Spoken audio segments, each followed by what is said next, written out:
Hello, everyone, and welcome to SmashboxxTV. I'm Terry Miller, the disc golf guy, joined by the greatest tech support and video streamer in all of the land, Johnny V. Johnny, we're going to make this short, which is not something we're used to doing here at SmashboxxTV. You and I are going to cut out. There's some pretty good stuff going on here tonight. There really is. Smashbox is honored tonight to be able to present to everybody the PDGA's Women's Symposium. Hello, everyone, and well, you got it. Well, the exciting part is we're going to have Valarie Valarie Jenkins joining us here, and she is ready to go. Val, it's your screen. We're going to. Thanks, guys. Hey, everybody. I'm Val Jenkins, and welcome to the very first PDGA Women's Symposium.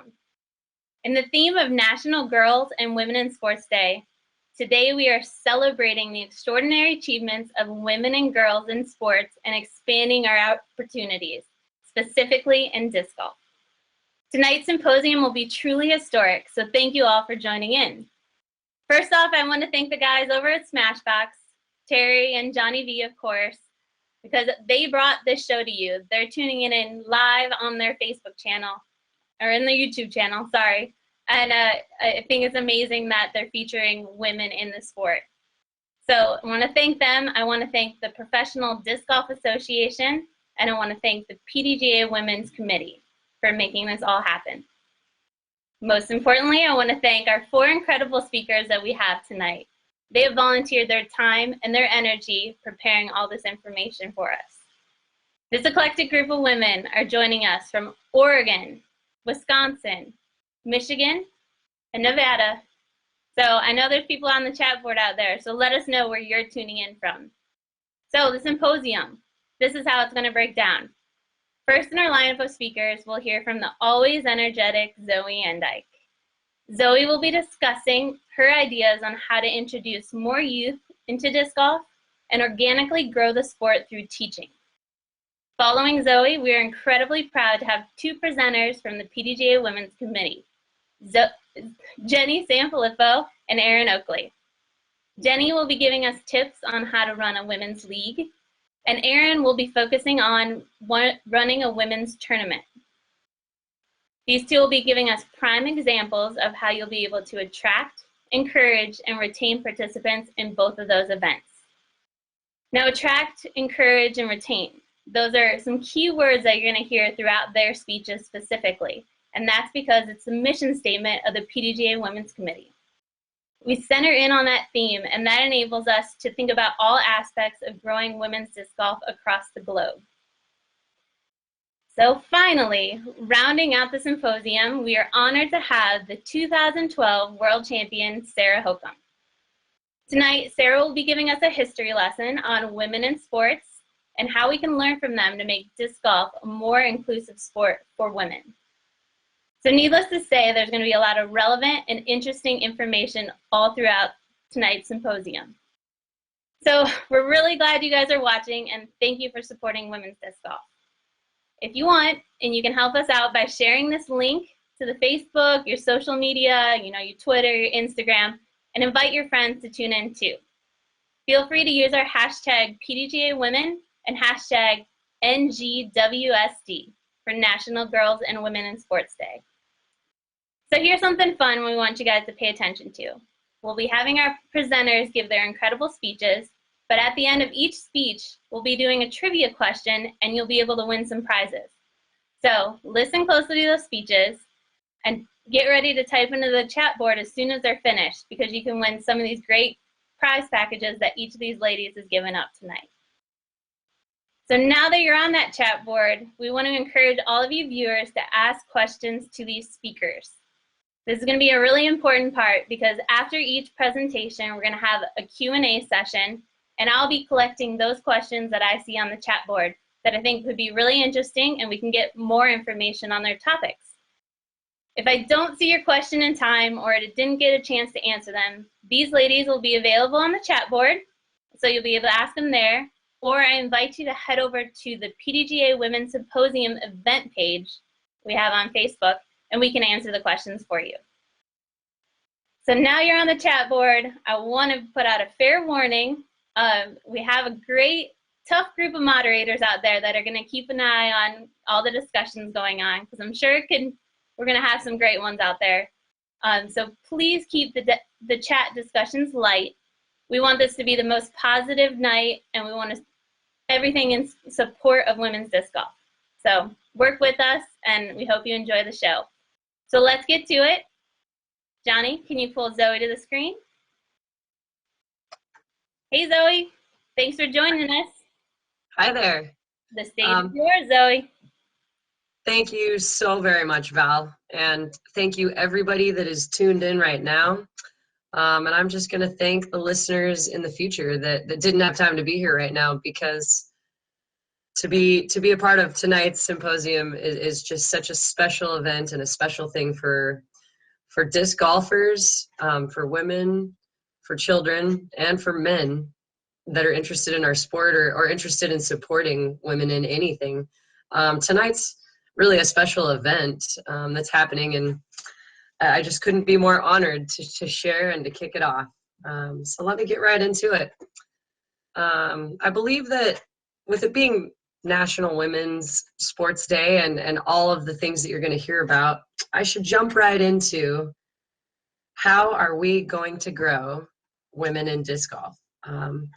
And the topic of my whole speech tonight is directly to do with the education of disc golf. So my answer in how are we going to grow the ladies is through teaching and education of disc golf. It seems like if someone were going to present that to me in like a quiz form or like a math problem for a lot of money, hands down, I would win just by answering through education. I'm going to tell you quite a few things tonight about what I'm doing, what you can do, how it works, and I'm going to leave you with just nothing but your own imagination and your own creativity to become, fruitful in your own communities, to accept some of my ideas and to just go with your own. Because when we're talking about educating and we're talking about giving skills and giving advice, giving techniques on anything, be it disc golf or anything really, cooking, any sport, whatever, we need creativity to present. And so if you find yourself sitting there thinking, wow, Zoe has a huge background, which I'll get into with teaching and speaking, I can't do that, you're absolutely wrong, and we need you. So here we go. I think I should start with giving you guys a really brief history of my disc golfing career and time as an enthusiast. I'm currently 33 years old. I found disc golf as a 21-year-old. So that means I've been playing for about 12 years. Finding disc golf as a 21-year-old means that I lived 2/3 of my life roughly without even knowing that Frisbee golf or disc golf existed. So I think that's an important fact to know about me. Another thing to know about me is that my background previous to disc golf comes from a collection of 19 years worth of coaching and teaching every National High School Federation sport and physical education. My first career job actually was right here in Bend, Oregon, well, south of Bend in Lapine, for a girls' high school boarding school.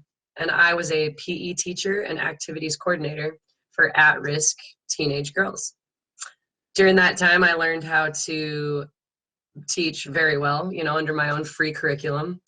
I learned how to speak and use speaking as a motivational series for these girls and actually my coworkers and employees. Motivational speaking was a class and a tool that was encouraged to be, to continue to experience it and gain experience in. So speaking and using disc golf specifically as a motivational speaking factor is something I've become pretty good at. Also in that time previous to my professional touring days, I started working, a bunch of side jobs, a bunch of collecting a lot of experience working anything from landscaping to house cleaning to serving pizza, pumping gas. You name the environment and you name whatever position in the environment, I think I've done it. And so this has given me a really wide variety of skills to become essentially a professional at people. My favorite category of people to be on the professional dance floor is children, the youth. Any child 18 and under is definitely my top choice of teaching. And so tonight I want to share with you what my whole 2017 year's focus is going to be on and how I'm going to execute that while being a touring professional disc golfer. Let's see, I'd like to switch gears a little bit with in 2012, in 2012, I entered my very first pro event, and that was the Discraft Memorial down in Arizona. And that was what I considered the beginning of my touring days. I really didn't know what it meant to be a touring pro, but I followed the national tour and continued to, pay entry fees and be a part of events and really get myself asserted into the disc golf world. It became tough for me right away, trying to figure out how to survive. And our speakers later are going to talk a lot more about the systems of money and struggles and sponsorships and all of that that are involved with women's disc golf. But let's just wrap that one up for me by saying it was very tough, and I was paying to play the tour. In 2013, I really took off with offering free clinics, free classes, even free lessons, which evolved shortly into something that could be tuition based or paid by, for personal lessons, or I would accrue sponsorship gear to be able to exchange for a tuition to come and listen to me teach. And I was using many platforms to be able to just give a quick class on technique and in disc golf. And I was just searching for any way that I could study and become a better educator on the sport through educating in the sport.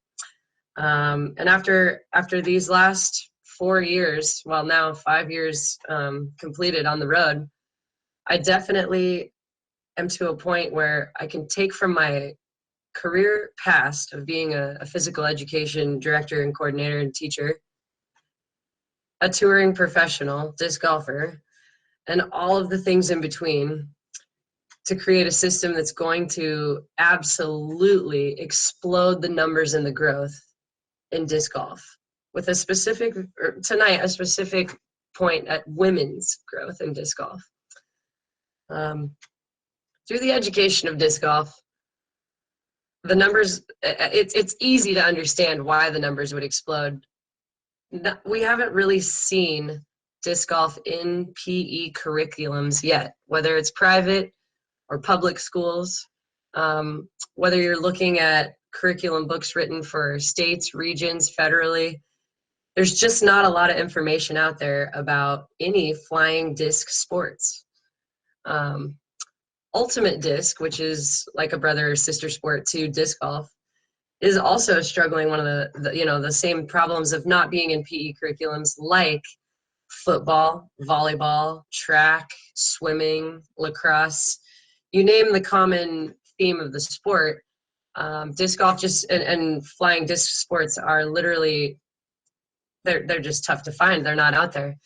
And so without the option, it's easy to assume why we're so stagnant right now. And to me, it's just such a no-brainer. Once we have education in our curriculums, or once it is set in place that disc golf is going to be an option for kids of all ages to learn about, it's just infinite numbers will be pouring into the interest of disc golf. So I'd like for Johnny to pull up just a couple of quick pie graphs. Right now we have a little bit of information that we can share from the Professional Disc Golf Association. And one of them, I think they're up for you now. One of them is going to display that we have just under 8% of females that are actually representing the number of disc golfers worldwide. So that's 92% men. And then in the other graph, we're going to find something like 6.5% of our classified members are juniors. Now, I would venture to say that that number is actually quite a bit lower in kids that are actually participating in tournaments and or truly even old enough to throw. So what those numbers are representing are very small amounts of women playing disc golf and an even smaller number of children. I would imagine that has to do with the fact that most kids don't know what disc golf is. Again, the option to have it in school and in the curriculums is just so important. I haven't even touched on the idea of out of school, whether it be a spring break or a Christmas break, a bank holiday, or just a time when parents absolutely need to be at work and kids can't be in school. What about the options of out of school? We have leagues, we have clubs, and you're going to get many tips from our speakers later on just how to be successful in starting and, you know, cohesively with your community running leagues and clubs. Well, they're going to work the same for children. And absolutely, you're going to find even more support, I would imagine, in anything that you're going to present for the children. So back to the idea of the education. Folks, I just want to share, 2 days ago, I flew in to Portland, you know, the Portland airport from Hawaii. I started my touring season this year on the islands. And Monday night I flew in. Tuesday morning I was teaching at Rosa Parks Elementary in Portland, Oregon. I had a handful of kindergarten classes, handful of 5th grade classes, and 3rd grade classes.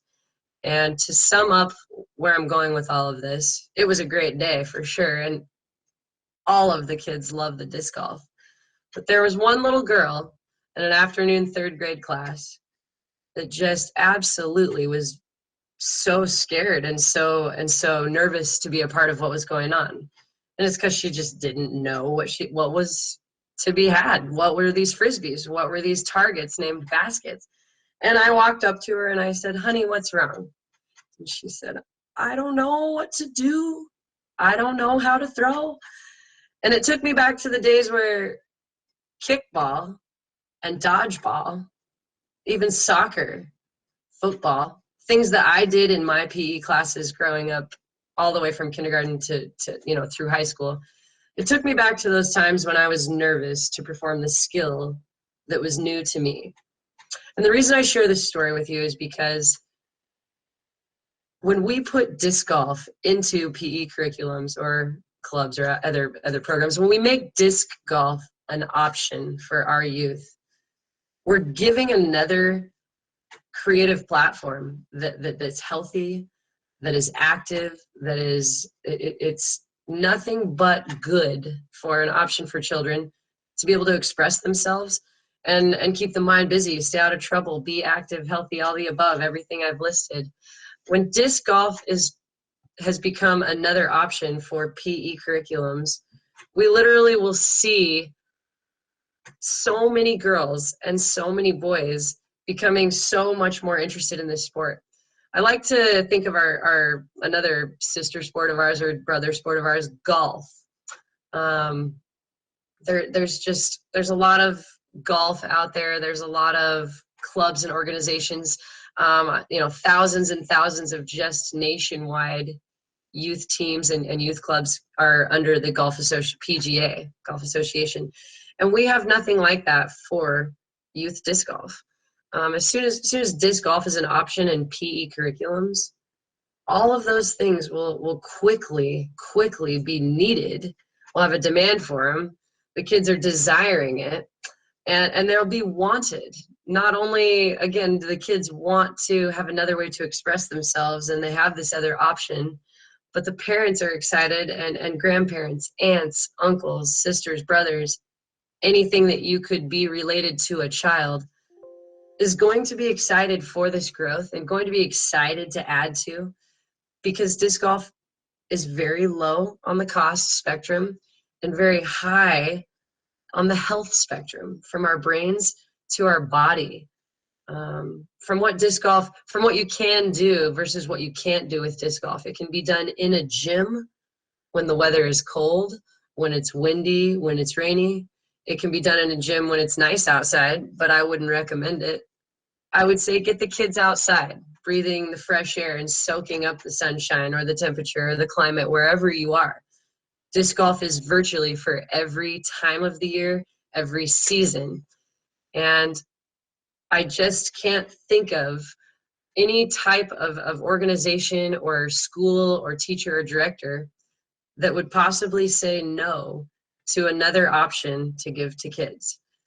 When we are talking about complex movements and teaching complex movements to our kids, we're talking about more than just athleticism, even though that falls into it, but we're talking about truly growing the brain, putting together motions and then adding angles, adding speed, adding body tilt direction, and all of the muscles that are involved with it. This is literally, from tossing a Frisbee to teaching all of the advanced curriculum. A child will never run out of options to learn or to create themselves that we haven't even come up with yet in the sport of disc golf from the age 0 all the way through the rest of their life. Disc golf is an option that should be in schools, not just to grow our associations and just to grow our numbers, but yes, it will do that. It's an option for friends and family. It's an option for community. It's an option for everyone everywhere to improve the quality of your life. Now, if that isn't enough to get more mothers, more sisters, more of your daughters, and then everyone else excited and involved to grow our numbers, I don't know what would be, really.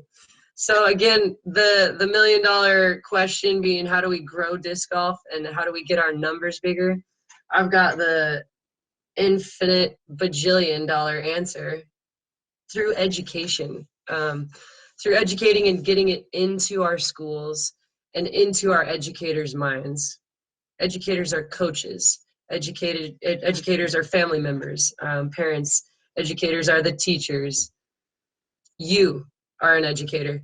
And as soon as we can give the option of disc golf to the children, we're going to see these numbers explode.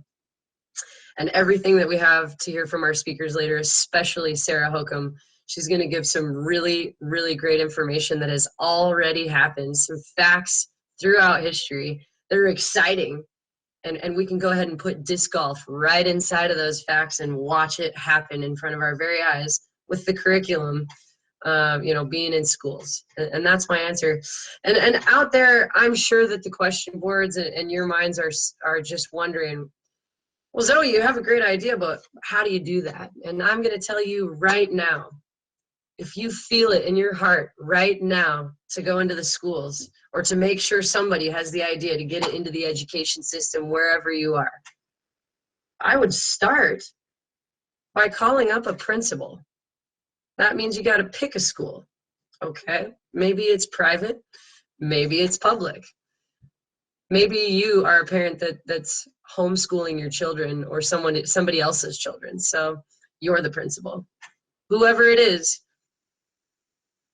pick a school, contact the principal.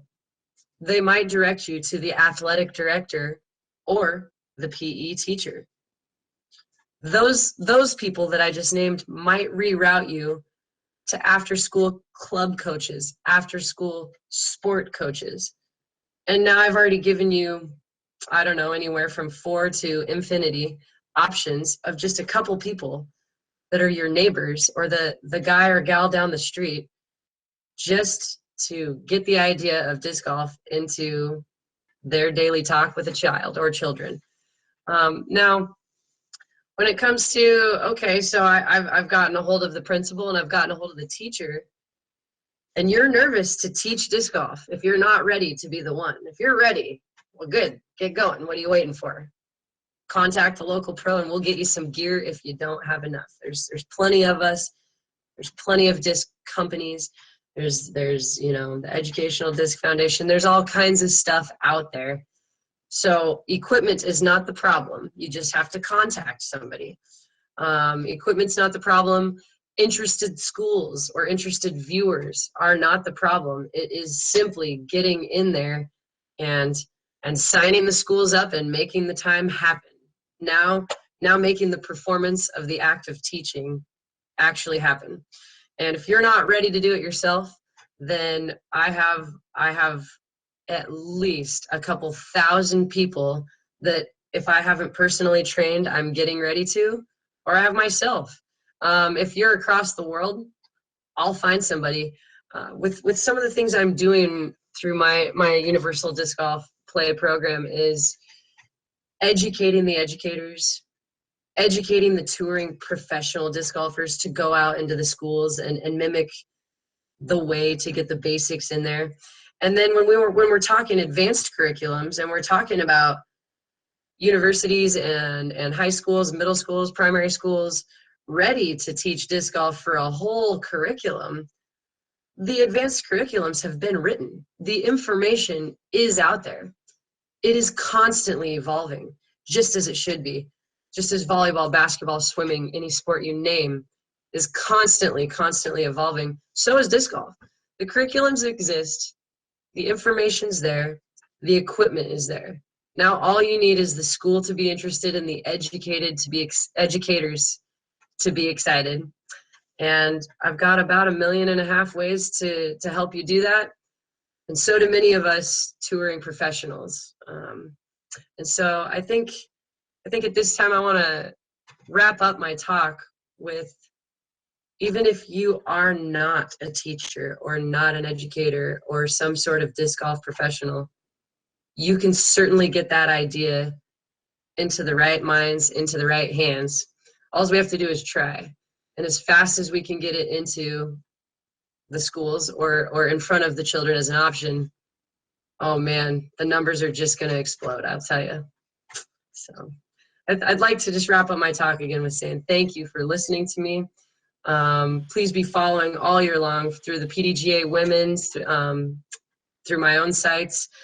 And I guess I just want to leave you all with a really motivating encouragement of, we all can do this. And even if you think you can't, you can absolutely link up with a partner that will help you. Let's grow disc golf through education, please. There's going to be something that is just going to make me want to give like a standing ovation at the end of every speech. That was awesome, Zoe. I love hearing everything you say. And I mean, you have so much excitement and I mean, clear passion when you're, involved in teaching everybody, not just youth, not just women, but everybody. So I love witnessing that. It's awesome. You know what? We've been watching you, but we've been watching the chat board. And we've been watching the viewers. I mean, I think we were up to 370 some viewers at one point. So thank you guys for tuning in. I think this is already starting off to be pretty historic for women's disc golf and maybe Smashbox. I don't know. All right. But I gotta say, I gotta encourage more people to ask some questions because I didn't see too many of them pop up on the chat board. So we're gonna get right into a giveaway. And I know that Zoe's got a great gift pack of some great things from Paragon. So here's the giveaway question. Hope you guys listen closely. Get your fingers ready to type or your thumbs ready on your phone. The trivia question for a Paragon prize pack. In what, here's your tip, Pacific Northwest city did Zoe give her most recent youth clinic? Get going. While we're waiting for those answers, Zoe, I do have a few questions for you. Just in case the chat board was being shy, I stirred up a few questions.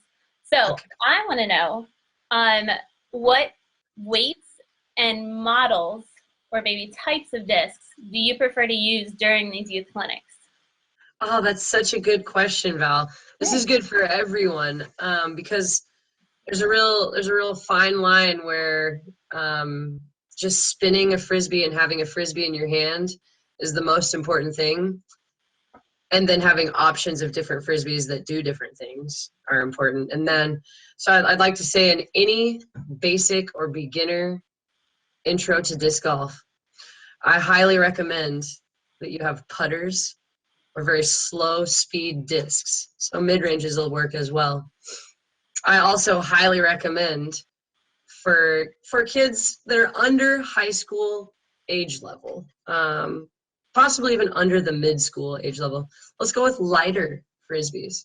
And that's for the obvious. So many kids are still developing and still, haven't even hit puberty yet and things like that. And so the lighter gram Frisbees are going to be better for the younger children. Now at high school age, I certainly start all of my lessons with putters and mids. And then I introduce driving and drivers. Something that's really important for all of any age level, no matter what discs you're using or you have access to, because those are my recommendations, is that you clearly are running any sort of throw, or any time a child is throwing a disc, there's a line absolutely 180 degrees behind them of the rest of the children.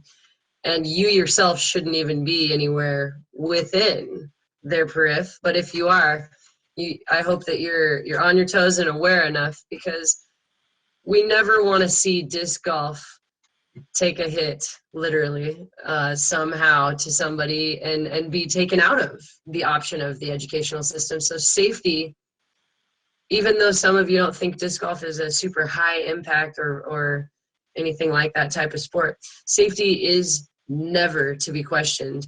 We cannot ever guess where these Frisbees are going to fly or how they're going to end up, right?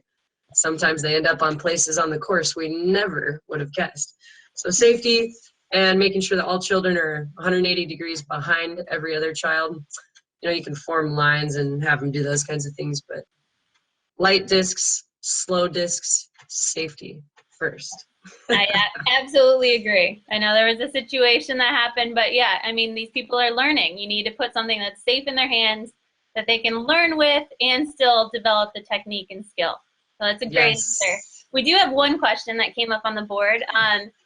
So quick question from Brad Smith. How do we get a hold of some disc golf teaching curriculum? All right. Well, there's always Innova's Edge, the educational disc golf experience. And I would definitely mention that first because they are my current sponsor, and I'm working with them right now in the middle of conversations to be able to help pilot and promote Edge. The reason why I say pilot is because I believe, Brad and anyone else, that was a great question, by the way, that it's hard to just receive a book and just jump right into training. And so I do believe that a more basic pilot program, which is what I currently am doing with Disc Golf Universal Play. You can't find that really too much online right now because this is my pilot year. So please contact me for more information and I can send you my basic curriculum books. But you just want step 1, 2, and 3. We can't really go into now the game of golf and the strategy and the blah blah blah blah blah blah posture. What we just need is kids spinning Frisbees to a target. So Brad, encourage all of your friends and all of you out there. Okay, I don't know the first thing about teaching disc golf, but you do know the first thing about spinning Frisbees with intention to a target. And that's really all it takes. And so contacting me, and I do have the time. I definitely am a busy girl with my hands in many pots, but I have the time to email you what your first hour could look like anywhere. If you even get an hour, because most kids, just like the elementary school I just taught at yesterday, most kids, you only get about 20 to 30 minutes worth of PE time, if you're lucky. And so I have something that's really simple. When you walk in, you introduce yourself and you go A, B, C, and then you just have nothing but game time afterwards, because we're not getting into anything technical, very technical. We're simply we're getting kids excited to spin Frisbees. I hope that wasn't too long of an answer. It's hard. So I know a lot of people are just eating this up. And Good, good. absolutely, education is such an important thing. I mean, literally, that's how we grow the sport, by encouraging more people to play. And you got to teach them how to do it, to do that. Right. So great answers. We got, I know you touched on it a little bit in that answer. So the trivia question was answered by Liz Lopez. And the answer of the clinic you just taught, literally the next morning after you arrived home from Hawaii, was in what city, Zoe? Portland, Oregon. There you go. Yeah, Right, Rosa Liz, Parks Elementary.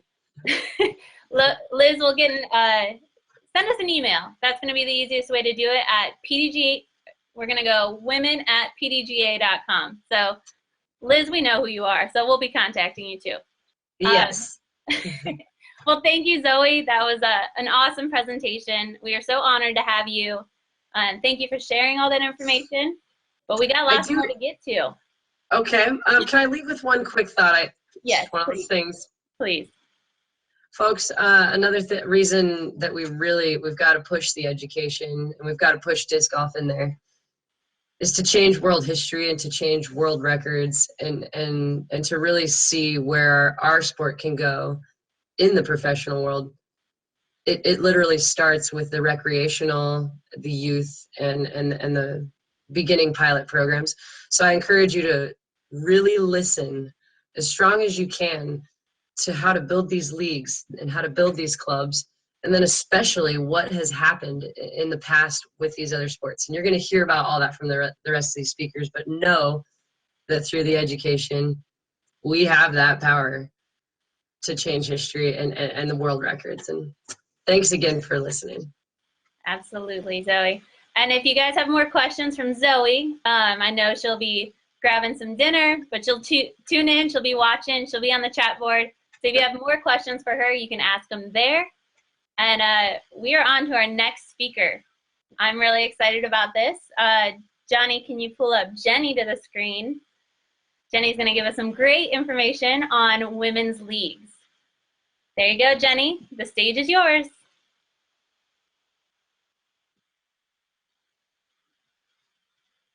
Uh-oh.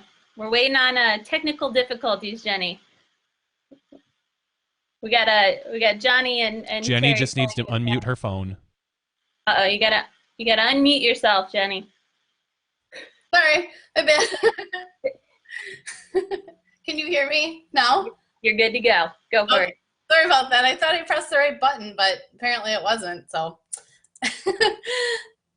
All right, well, my name is Jenny SanFilippo. I am the owner of Ladies First Disc Golf. But what got me started working on the growth and promotion of women's disc golf is my activity as the leader of the Disc On Ladies League since 2013. The Disc On Ladies League is also known as the Dolls. The Dolls are a bit different than some ladies leagues, as our league is not just in one city or at one course. The Dolls have several leagues in the state of Wisconsin, and also some satellite leagues in Michigan, Illinois, and Iowa. The way the Dolls was set up in 2012 has helped to connect all the ladies in our state, as most of the ladies at some point have attended a Dolls event. Basing your league on our model of different branches is not necessary to host a women's disc golf league. Taking the first step by deciding to start a women's league to get women playing disc golf together at your course or in your city is a great way to start building the bridges that connect us all. I'm going to give 15 tips on how to attract, encourage, and retain participants in your women's disc golf league. So we're going to start with attract. This is the startup of your league and how to gain new participants. My first tip is to reach out. You can reach out to your local disc golf community online via social media. Post in local club or course pages to let people know you are thinking about starting a ladies league. Once you have determined you are starting a league, create a group page for your ladies league and share this page with your local disc golf community. When I was first forming our Milwaukee area league, this is how I started. There were about 4 or 5 women on a local area Facebook group, disc golf group, I didn't know them at the time, but they all expressed interest in either meeting new women or starting a league. So this online connection was a great start to the building of our league. My next tip when you're trying to attract participants to your league is to host an informal icebreaker event. You can host a casual mixed doubles round or a ladies round where the guys can play in a separate group. You'll want to host one of these icebreaker events on a weekend or weeknight before your league starts. By hosting an event like this, women can come with their significant other to meet everyone at first. It is a great way to help ease into things, especially for people who may be a bit shy or not comfortable meeting new people. Having a familiar face with them helps add to the comfort level. My third tip to attract is always have a free option for your league. So aside from any course fee, it is a good idea to have an option to play in the league for free. You may want to have a paying option for ladies who like to compete and don't mind paying a small league fee. For the people who are new to your league or just starting out, by having a fee, for the people who are new to your league or just starting out, by having a free option to play, it makes it more appealing to try something new without having to spend any money. If you want your league to be a league that participants do have to pay for, consider having a free night once per month, or that first-time attendees can play for free. So an important part of anything you're going to do is the location. So you want to have it at the right place at the right time. It's a good time of year to start a new league, and your league should continue into the summer months. If you are fortunate enough to live in a warmer climate, your league could go all year. Choose the day of the week that most people are available. You won't be able to meet everyone's scheduling needs, but after normal business hours or weekends tend to allow more people to attend. If you have created a group via Facebook for your league, maybe take a poll and see what days and times work best for those who would like to participate. And lastly, when choosing the right place and the right time, consider the course. Is it beginner friendly, but still challenging enough that experienced players will want to keep coming? Is it easy to get to? Is it frequently busy? So, choose a course that people can get to, but it's not overly crowded, because you're going to have a lot of people, who are new. You're going to have a lot of people who are new to your league, and if you're on a busy course, this could kind of hold things up. So just consider the location. My final tip on how to attract players to your league is let it be known. Promote, advertise, and inform. Create promotional materials to advertise your league. Create a flyer with a date, time, and basic league info to hang at the park your league will play at. You can also create business cards that can be handed out easily to new ladies you and other league participants encounter on the course. So now that you have attracted ladies to your league, it's time to encourage. Welcome all players and grow your league attendees' skills and confidence by being encouraging. The first step to encourage, and this is going to seem really simple and obvious, but show up. As the leader of your league, it is important to show up each week, no matter if you are the only person there. If you are there and stick with it, believing that it will grow into something bigger, it will. Don't get discouraged by low turnout, especially in the beginning. Some areas don't have as many ladies playing yet, or they may not even know of your league. Be there, show your commitment, dedication, and determination to grow your league, and it will. So always show up, no matter what. My second tip on encouraging is to welcome all new players. So on the first night of your league for each season, have a meet and greet time before you play, where all new and existing members have the chance to introduce themselves. During the season when there is a new member, be sure to welcome them as they arrive and introduce them to the existing participants. And lastly, let all your existing participants know how important it is to welcome new members regardless of their skill level. After all, we were all beginners once too. My third tip is to score. So have printed scorecards available, or use a scorecard app to track the progress of your rounds. For new players, keeping score is important. It teaches them to count their strokes, which is important when they get to the point of wanting to play competitively, and it also offers a gauge for them to track their improvement. Even if your league is not playing in a competitive fashion for top scores, keeping score is important to help encourage growth, knowledge, and the bettering of your league players by tracking their progress. All right, my fourth tip, can I get a mulligan? I'm sure we've all said it. We've all had that, grip lock moment or shot. So another way to encourage is to allow for 1 to 2 mulligans per round for new players. If their throw puts them in a really bad, tough spot, let them re-tee to try and correct their recent mistake. We have offered the option in the past of dolligans, which are the doll's version of a mulligan. So league players could buy up to 2 dolligans per night for $1 each if they wanted to have a chance to re-throw. The funds raised by dolligans or your mulligans can be put towards an end-of-season party, tournament fund, or prizes for your league. My fifth tip for encouraging participants in your league is bring a friend. Encourage all your league participants to bring a friend, either someone who does play or someone who has never played. If you can offer rewards such as a mini, a towel, a disc for people who bring a new player, that is even better. Have beginner-friendly discs on hand so that if a new player has the right equipment needed to make, they will have the right equipment needed to make the league a good experience. And if someone does bring a friend, you should allow them and their friend to play in the same group together, just to kind of, ease them into it. And especially if they're learning, it's nice to have a familiar face and a friendly face with them while they're playing. So now that you have attracted ladies to your league, encourage women to play in your league while working on their disc golf skills. You will need to make sure to retain. Keep them coming back for more. My first tip on retaining participants, mix it up. If you're fortunate enough to have more than one card playing, switch up how you determine groups. You can choose at random by using playing cards or flipping discs. Make some nights where your participants can choose the groups.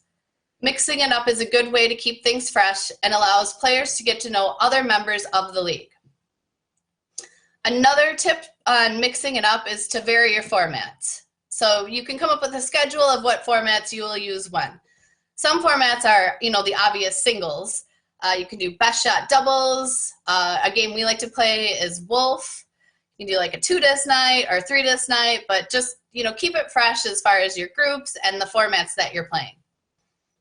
My second tip to keep on them coming back is to offer prizes. So you can ask local disc golf companies, area players, and if you know any sponsored players, for donations to be used as prizes. Once you have these prizes, you'll want to think of creative ways to distribute the prizes. Some ideas are newest member of the league, closest to pin, closest to tee pad, longest putt, furthest traveled, closest to pin with opposite throwing hand, closest to pin with opposite throwing style, most bogeys, most birdies, highest score, lowest score, most improved score. By having different ways to win, this helps to spread out the prizes over time, which will keep them coming back. My third tip is to stay connected 365 days of the year. So you want to stay connected on social media through your Facebook group by posting league schedules, event information, and other disc golf news. Encourage your league members to post in your group if they're looking for people to play a casual round. If your league runs only during spring, summer, and fall months, offer ways for players to get together during the times of year that your league is not running. So here in Wisconsin with the Dolls, we have a winter travel league where our league members go to different courses. Once a month, someone hosts, and it's a great way to travel with friends and to meet new courses and to meet ladies from other areas of your state or the surrounding states. Other non-disc golf ways to stay connected are to set up a bowling or game night with your league so you can all get together even if the weather isn't great for outdoor activities.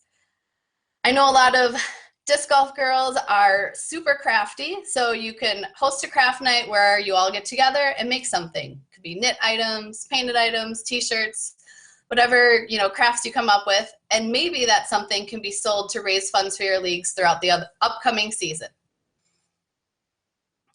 My fourth way to retain your membership is to reward attendance. So offer incentives to attend the league regularly. You could give points or raffle tickets for every night a person attends.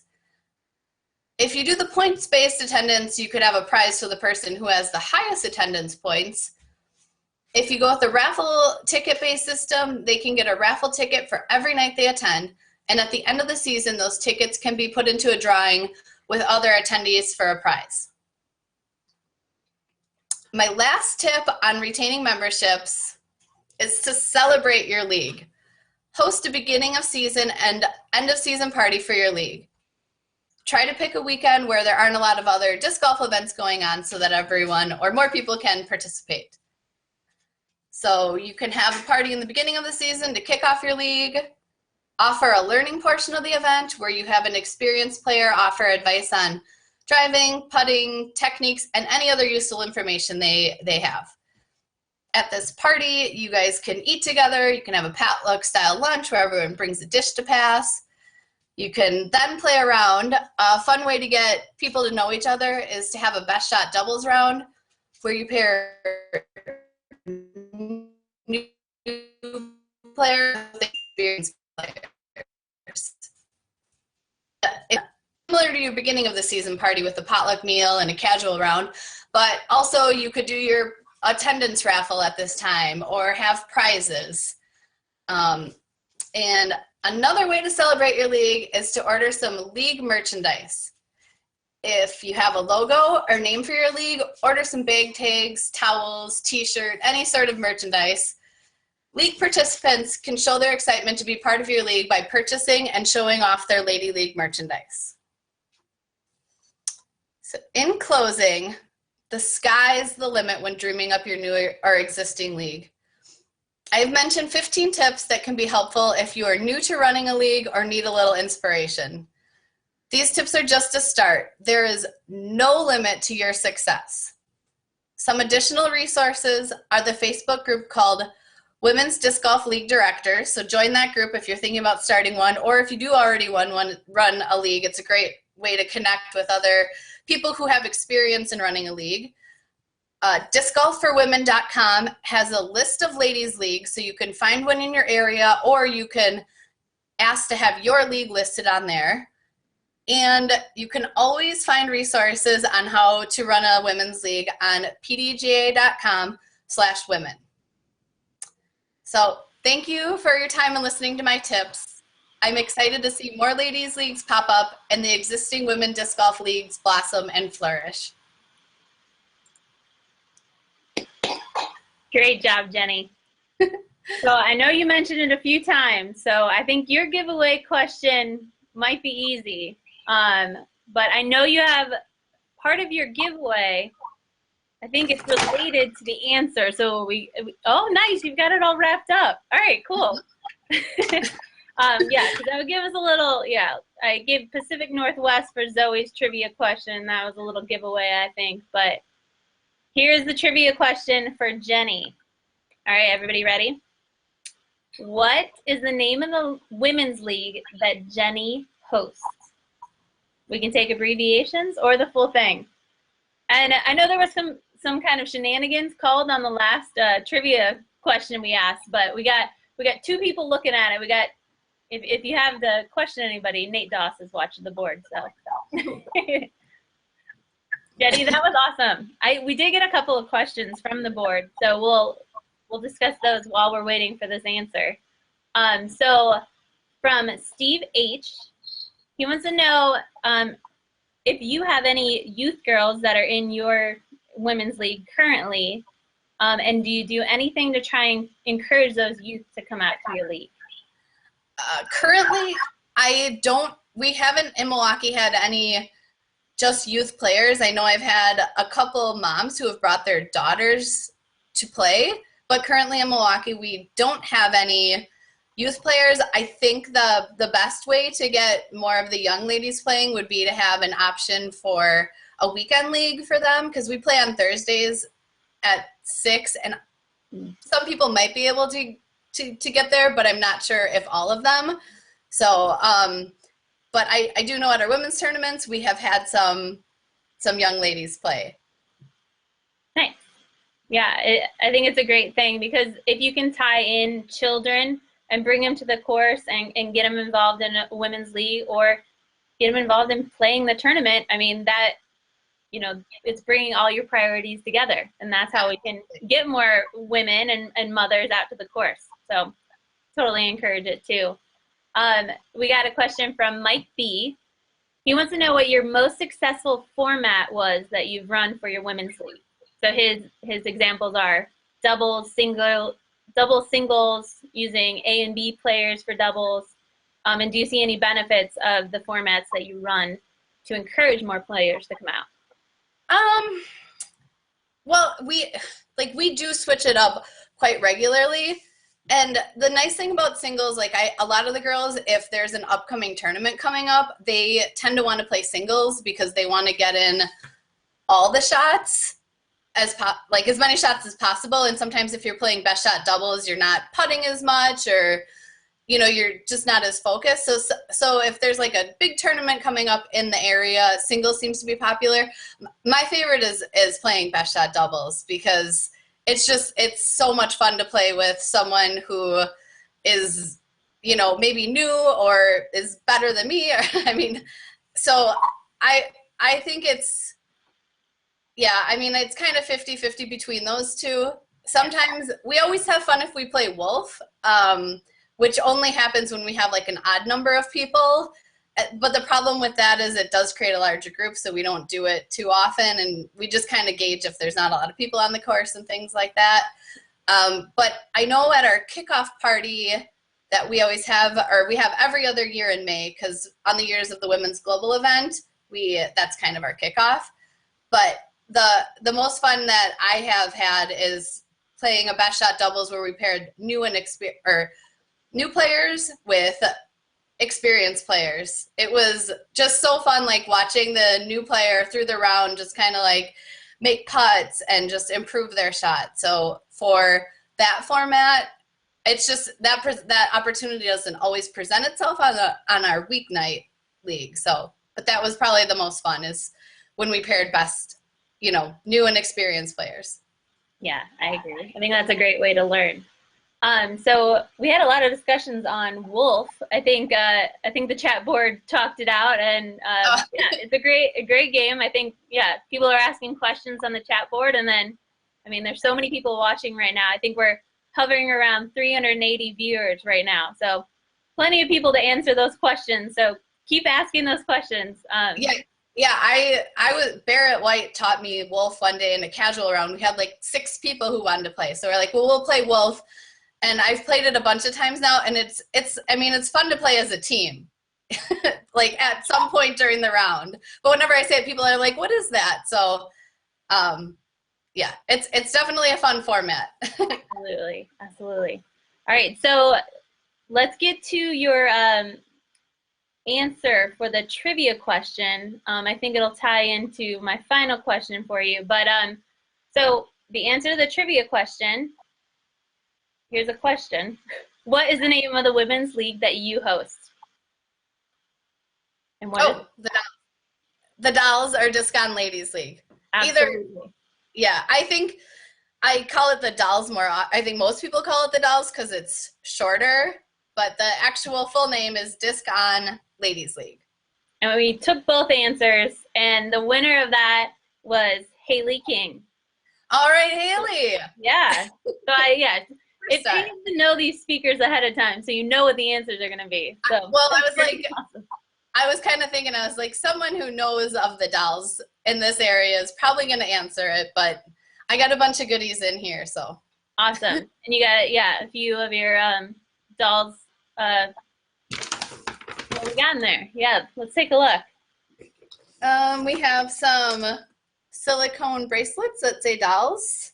So, And we have a leather tag from Disc Diva. So if you need bag tags for your ladies league, Disc Diva is a good person to go through. These are super cool. I think they're going to last a really long time. And I have a t-shirt, and I'll talk to Haley and see what size t-shirt she wants. And then I also threw in some ladies first stuff, a patch and a disc and things like that. awesome. Thank you for doing that. I think that, yeah, having these girls that know you, they're going to know these answers. And so one last thing, because, you know, people do know dolls and Disc on Ladies League, but we did have somebody on the board. It sounds like they're from Wisconsin. We're giving a shout out to Kitty Awesome as the screen name, but they want to know where in Wisconsin are you hosting your league? And I know Disc on Ladies League is a regional based league. So where are these other leagues throughout Wisconsin? So the league I host is in Milwaukee, and we play at Estabrook and at Dretska, which are kind of on the more north side of Milwaukee, north and east side of Milwaukee. And then last year we added a south side league that plays at Root River and Valley View, because the way Milwaukee set up, those courses are a little bit more difficult to get to. So we just had demand for people who couldn't make it on Thursdays and wanted to play someplace else. We have a league in Madison. We have two leagues in Madison. Katie Kaminsky runs the league that plays at the county courses, because Madison's pay to play. So you have to have 2 passes to like the county pass and the city pass. So they play at Token Creek and Cap Springs. And then Nadine Melms runs the city courses that play at High Stand and two. We have a league in Beaver Dam, which is a great, it's a beginner-friendly course. It's a wonderful course, ran by Nikki and Julie.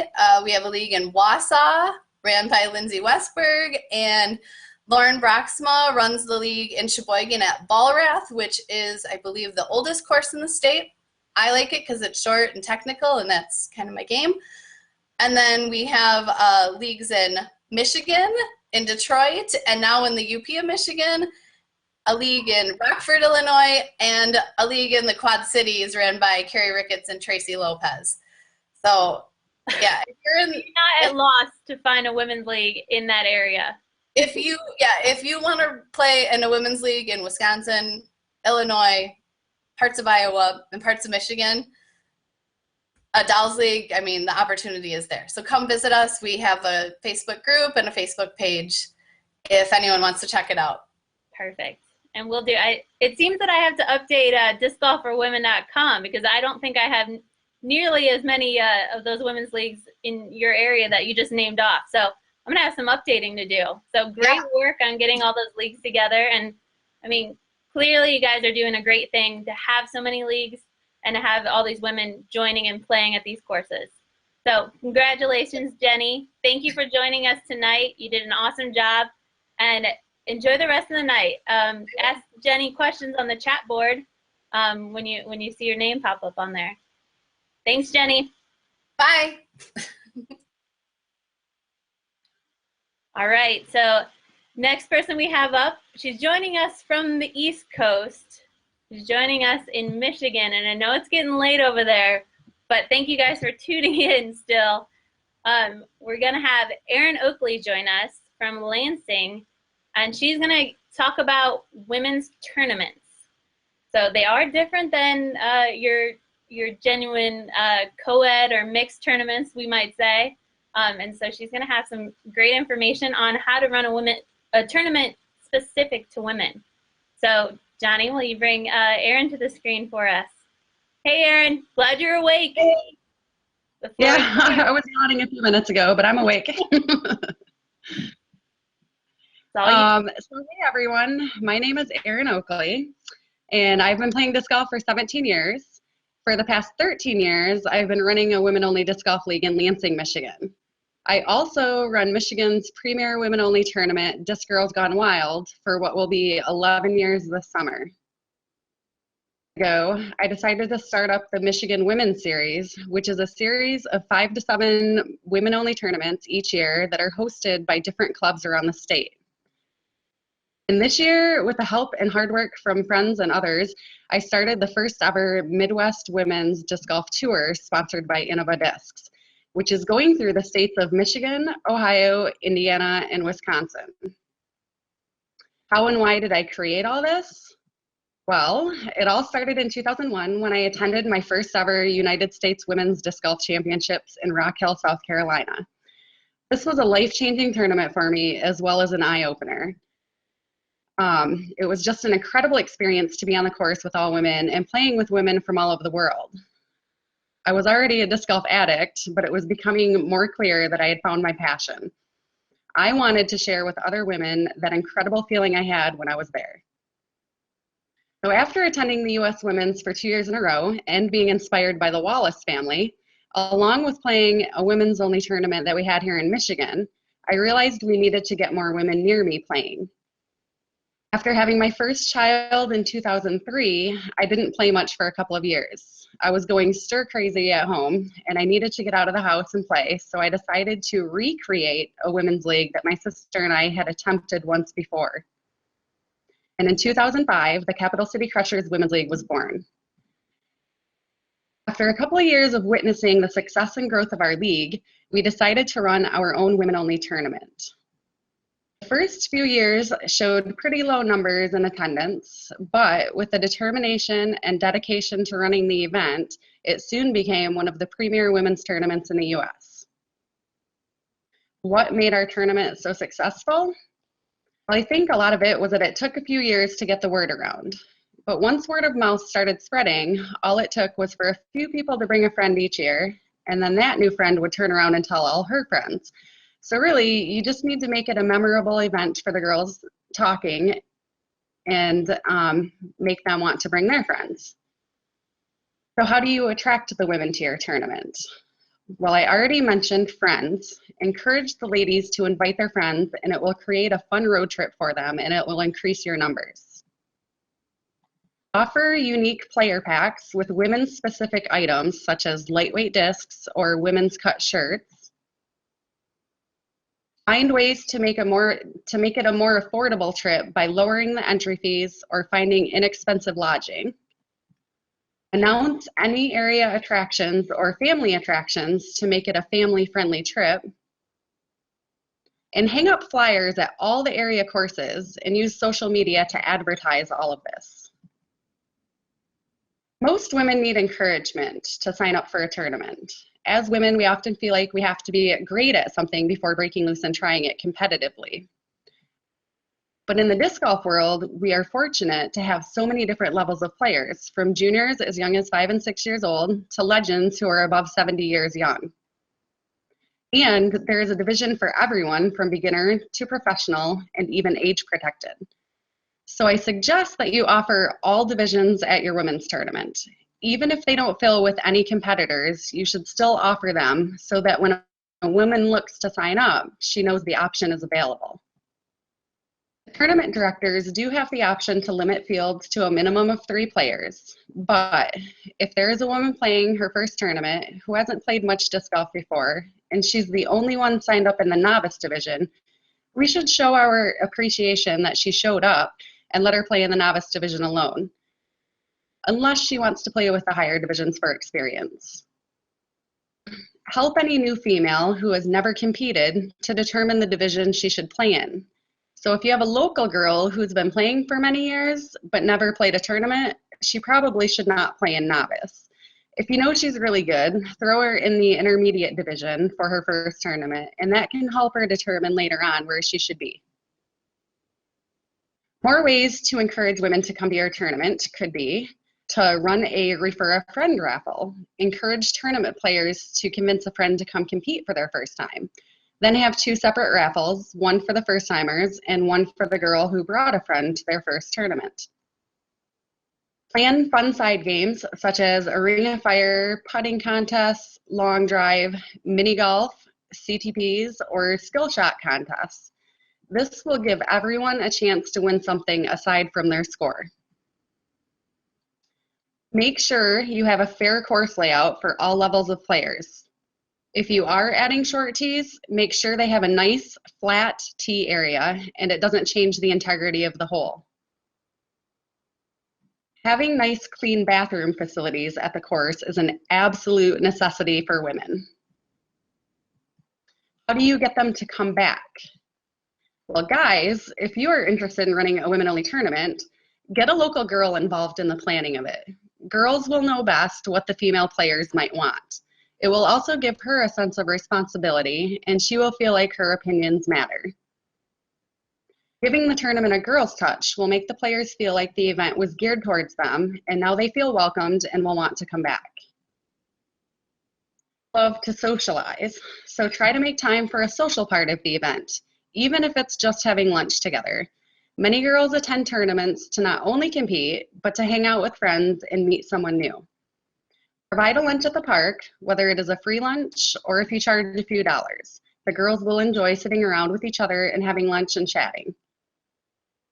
If it is a 2-day event, plan a social gathering such as a potluck, cookout, karaoke, bonfire, or something where the players can socialize. You can also create more events for the women, host more women's tournaments, and create your own tournament series, or just plan something more casual through the year to give them something to come back for. Pass out surveys at your event or ask questions on social media. Listen to what the players want. If there's something they didn't like, assure them that you will consider making the change in the future. To the ladies, and I mean all of us, the players, everyone can help grow our numbers and encourage these women to come back and play. So let's lead by positive example and be encouraging to all the new players we meet. A simple, friendly gesture can be just the thing that a brand new player needs to keep them in the sport. With all that being said, I hope you all want to go out and run a women's tournament now, or at least get involved. Running events take a lot of planning, and it is definitely not a one-person rodeo. Since my husband and I started our family, it has been really hard for me to travel and play all the events I want to. So I decided to fulfill my passions in other ways, like running events for the women. These kinds of things need more women involved in them. So if you have any questions or any tips on how to get started running one, you can find a document on how to run a women's tournament on pdga.com/women. Thank you all for your time. Have a great night. Nice job, Erin. Yeah, it's amazing. You know, as soon as you stepped onto that, or you got onto the screen, you have a huge fan base. I mean, the chat board was going crazy, saying hi to you, rooting for you. I mean, it's clear to see that you're doing a great job running your women's tournament. I can't say the name yet, but you're doing a great job doing that. And yeah, clearly, you know, you have a lot of women supporting you behind the scenes. So great job. So I guess that was a little segue into the giveaway question. So I'm going to get right to it. So what is the name of the women's tournament that Erin started in Michigan? I bet there's going to be a lot of people quick on this one because, like I said, that you have clearly a lot of fans. So we're going for, you can go the full name. I know it's got an abbreviation. We'll see what Nate accepts as the answer. We'll let it go from there. So I have a few questions. I know there was some good conversation going on in the chat board. And I did see this pop up recently on the Disc Golf for Women Facebook group. But, you know, we're talking about women's tournaments. So what would be maybe a few tips that you would give somebody who is thinking about playing their first tournament and might be nervous about it? I think you should just do it. Don't be nervous. Almost every single person I have ever met at a tournament has been encouraging and nice, very social. There's so much encouragement out there on the course with all the women, so just do it. That's my advice. Exactly. I think it's that first step that's, you know, it's very nerve-wracking when you haven't done something like that before. But yeah, exactly like you're saying. I mean, once you get out there and do it, you know, it puts all the nervous tension at ease, and it is such a welcoming group at a women's tournament. Definitely a different atmosphere, I'd say. So how I really enjoyed that part when you were talking about the different figuring out what division a brand new player should play in. I think that's, you know, a constant struggle. You know, if I was signing up for a tournament these days, I'm not sure what, you know, if I was a brand new player, you know, it's really hard to read between the lines and figure out where you fit in. So do you have a general reference? Maybe like, I know there's novice, there's recreational players. What type of player would you suggest? You know, how frequent of how many times should they play per week, maybe, to be a recreational player or a novice player? For novice, I would definitely throw anybody in the novice division who just recently started, has been playing for under a year. I think that if they have been playing for maybe a couple of years but don't play very often, they could sign up for the rec division. If they play often and have been playing for a couple of years, I'd go intermediate just to be safe, and you know, they can determine from there. It's kind of in the middle. Yeah, exactly. When you don't have a player rating to base it on, it's kind of hard to, you know, judge where that player is going to fit in until they play a tournament. So I think that's great. So one last question for you. You know, you talked about women's specific tournaments and how to cater a tournament toward a woman, but how can, I know there's a lot of guys watching right now and a lot of people running tournaments. They want to know how to get more women coming out to their events. So what would you say they can do in these co-ed tournaments to encourage more women to sign up and play? Well, number one, I already mentioned it in my speech there, was to offer lower entry fees. That will definitely help the women, especially newer women, to come out where they're not putting in a bunch of money to play in a tournament. As well as offer them an extra player pack disc, or offer them a little extra player pack item maybe to encourage them to come out to play. Yeah, absolutely. And I was actually just talking to my mom today about that exact same thing. She believes in lower entry fees. You know, I think women, you know, we have different priorities when we're, you know, playing in disc golf or, you know, doing another hobby. You know, we do take that expense into account. So what would you recommend as a general entry fee that you would recommend for women's division? I guess maybe let's do AM and Pro. What would you recommend for those entry fees? Okay. Well, currently I actually just dropped the entry fees for my tournament this year. So I think for amateurs, I would go maybe $20 to $30 for amateurs, and then for pros, maybe $40, you know, to keep it on the low end and encourage more people to play. Yeah, I think that's, you know, that's a great price to put it at. And yeah, you don't want to turn anybody away just because that initial price is so high. And I think especially when you're trying to grow your numbers, you know, you want people to try and play. You know, somebody that might be their first tournament ever, it's going to be hard for them to cough up, you know, maybe $70 or $50 and up. So that's a great idea. Awesome. Absolutely. So let's get to the trivia question. Tell everybody, what is the women's tournament that you started? Disc Girls Gone Wild. And the abbreviation would be DGGW. And the winner, is this this is Mrs. Dynamite. Ashley, she won. I would say your last name, but I don't want to ruin it. So Mrs. Dynamite, Ashley, congratulations. You got the answer right. But I know have you played Disc Girls Gone Wild? I think you're going to have to sign up this year. Erin, what did you put in the giveaway prize pack that you're offering today? I have a Disc Girl, a 2010, 2016, the 10-year anniversary Disc Girls Gone Wild tote bag with a Starlight turn and a koozie, along with some Innova stickers. Awesome. Well, I can hear little tones going on. We can hear Sarah Hokom trying to chime in.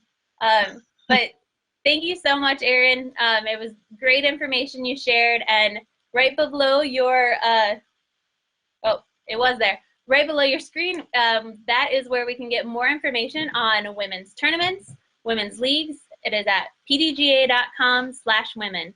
And that's where Erin and all the women on the women's committee have given information, and so we made these awesome documents. So thanks for doing that, Erin, and thanks for being on the show tonight. Thanks for having me. This was great.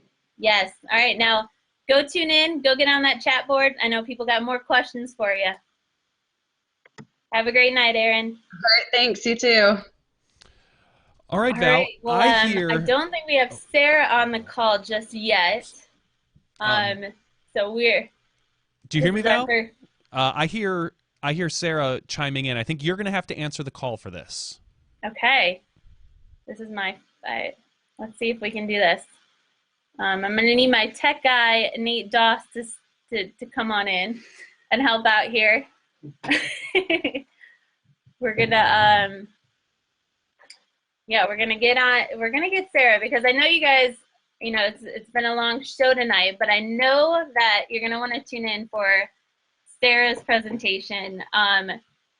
She has done so much research, which, I mean, she has researched basically every single sport out there that offers a women's field. You can see Nate here. There's Sarah. Hey. So we without further ado, do we have Sarah on the call? No, not yet. All right. How come I see Sarah? All right. Well, we'll continue. But so Sarah has done so much research on all these different sports. We're talking basketball, soccer, tennis. So a lot of sports that we can, you know, learn from. These sports have been golf. All these sports that have been around for so long, you know, far beyond the years of disc golf. And so I think there's a lot to be learned from, you know, the way that media has treated women. Let's answer it, Nate. Yeah, but it's opening a new one.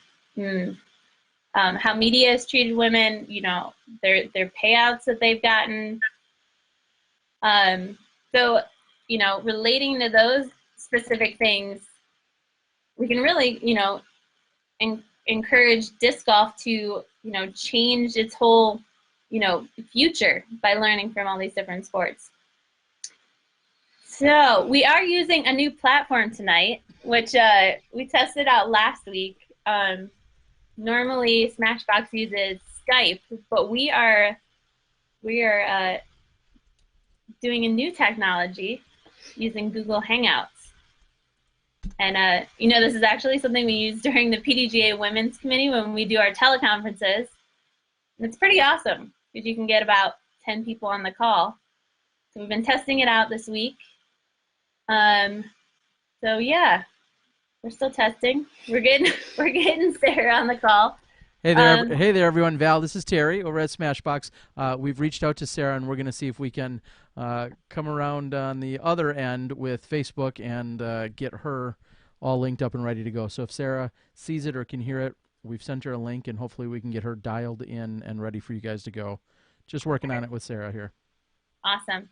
Well, clearly I'm on the show, so I don't know if the chat board has any questions for me, but this would be a great opportunity. Nate, we got anything? I don't know. I'll say there was a question that's someone's a little bit behind, asking if you're still with Innova. And Val, I think we had you on the show a few weeks ago saying you've parted ways and you have a slightly different vision for you and women's disc golf. Is that right? It is right. You'll have to tune into the archived video that the interview that I had with Smashbox to find out all the information. Like that, you know, this video is going to be archived too. So if you guys missed anything from earlier, you'll be able to catch up on the archived video. And I'm not sure how soon after we'll have it available, but I know Terry and Johnny will be working to get it up for you. It's actually just up to YouTube. Within a few hours of tonight's show wrapping up, YouTube will go ahead and do their processing on their end. So by the time someone wakes up tomorrow morning, they'll be able to see and watch this entire video and everything that everyone's done. They'll be ready to go. And I think, speaking of ready to go, I can shut up because I think we've got Sarah Hokom almost ready to go for you guys. So enjoy. All right, let's do it. There she is. Can you see me? Can you hear me now? You're on. All right. There you go. Got the technology. Hey, everybody. My name is Sarah Hokom. I've been playing disc golf for about 10 years, and I've been touring professionally for the past 6 years. I've seen this sport through the eyes of myself as an amateur, and then at the highest level as the 2012 professional world champion. And through it all, I've witnessed playing disc golf in the women's division and have seen the challenges that we are still trying to overcome as a minority in this sport. My topic today is on the history of women in sports and how I think it can influence change in disc golf. To kick off our history lesson, National Girls and Women in Sports Day. Yay! So anybody who's played sports, just give yourself a huge pat on the back right now. This day was started in 1987 in association with the Women's Sports Foundation to acknowledge the accomplishments of female athletes, the positive influence of sports participation, and the continuing struggle for equality for women in sports. The Women's Sports Foundation was founded by tennis star Billie Jean King. She noticed that men were earning 10 to 12 times more than the women in professional tennis, and many times women were completely excluded from competition. Her goals were to ensure that all girls have access to sports. So why is it even important for women to play sports? Sports have a lower risk of obesity, heart disease, osteoporosis, and breast cancer. They also have lower rates of depression, a higher self-esteem, and a more positive body image. They're less likely to be teen parents, take drugs, or drop out of high school, all because of sports. So Billie Jean King and her associates introduced legislation to the US Congress called Title IX, which passed in 1972, requiring that schools treat the sexes equally for education opportunities. Before Title IX, women were excluded from most athletic competitions in school. 7% of high school girls and only 2% of college women participated in sports, which is similar to the participation rates we actually see in disc golf right now. When I was growing up, I never really thought about inequalities in sports because I feel like I had equal opportunities to play. But that's not always how it was. Before Title IX, society did not accept female athletes. Women who did participate in sports were socially shunned as masculine or lesbians because they crossed the lines of gender roles. So what kind of effect did this legislation actually have? Johnny, if you could show us figure 1.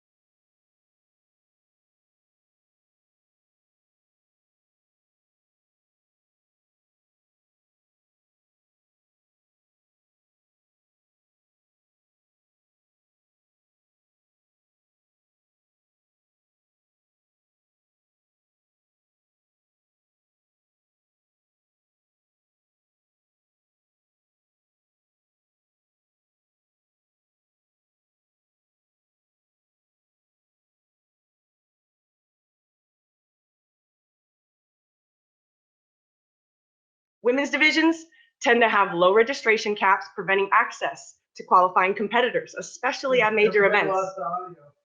Is there anything you can press? Keep going. We lost the However, audio for a second when the graph came up. So, Sarah, hold okay. on. I'm sorry. Hold on 1 second, real quick. If you could you just go back to right when you put up the graphic, or when I put up the graphic? No problem. No problem. Let me. Thank you. I'm very sorry about that. Everybody, technical difficulties. It's okay. No worries. Let me just. I got all that. night. That's. There we go. Okay, I'm sorry. Here, I'm going to go back to the graphic and go. All right. So, wow, look at the graphic. Can you hear me now? Maybe not. I'll just keep talking. So, wow, these results are staggering. The past 40 years, participation rates have skyrocketed. School rates from just 7% before to 41%. And college participation rates increased from just 2% to 43%. Title IX is a real example of field of dreams, as in, if you build it, they will come. Proving that in women's sports, interest often reflects opportunity. I think it has a lot of applications to our beloved sport, disc golf. In disc golf, we have issues with opportunity. At only 8% of the overall population of competitors, women's divisions tend to have low registration caps. Qualifying competitors, especially at majors. The trend is shifting. Over the last decade, the AM women's division has shown major increases in the average participation. So Johnny, can you pull up figure 2? Right, this graph shows the participation rates of 4 main categories, as well as the AM men and women. The orange and blue lines show AM men and pro men. The yellow and green lines show AM women and pro women. We see that the AM men's growth at the very top is very, very healthy. However, we see almost no growth at the very, very bottom. This growth, around 2012, the rates of AM women began to increase, and they diverged from the pro women. This growth correlates with the creation of the Women's Global Event, created by the wonderful PDGA's Women's Committee. The success of this event has increased the average growth rate from less than 10% per year to almost 20% per year afterwards. So, congratulations, ladies. If you ever attended, if you've ever hosted one, if you've ever sponsored one, it is working. If we continue to increase our numbers in women's leagues, continue to increase the number of women's only tournaments, and continue to host the Women's Global Event, we will increase the numbers of amateur women playing. It's great. However, this has not yet translated to gaining more professional players. We can see the rate of growth has flatlined for the pro women.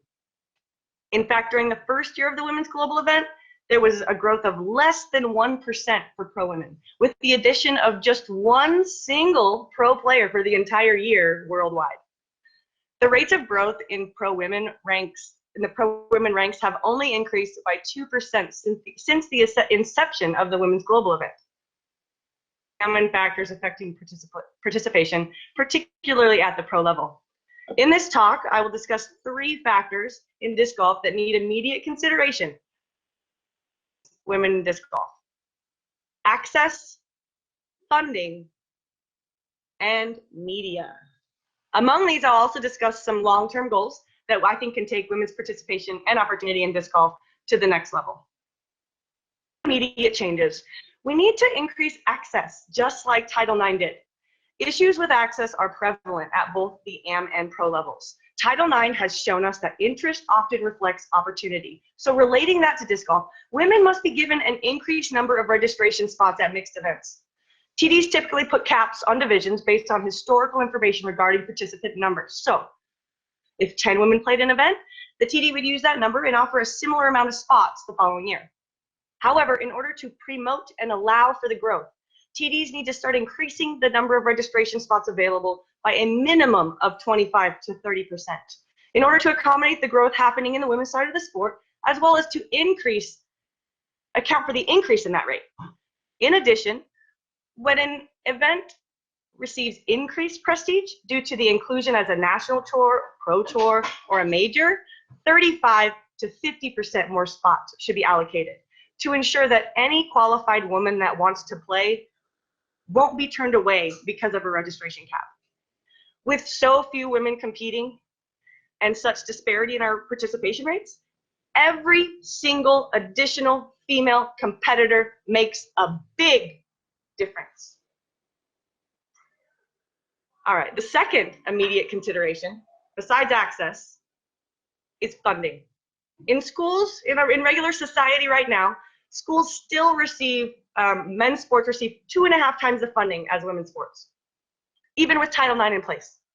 At the professional level, funding discrepancies are even more pronounced. Most pro female athletes earn less than half of what their male counterparts earn. The WNBA shows the most discrepancies in that these women are earning 1 to 7% of what the NBA players are making. In soccer, earn just 13% of what the men make, despite raising more revenue than the men and getting record numbers of viewers.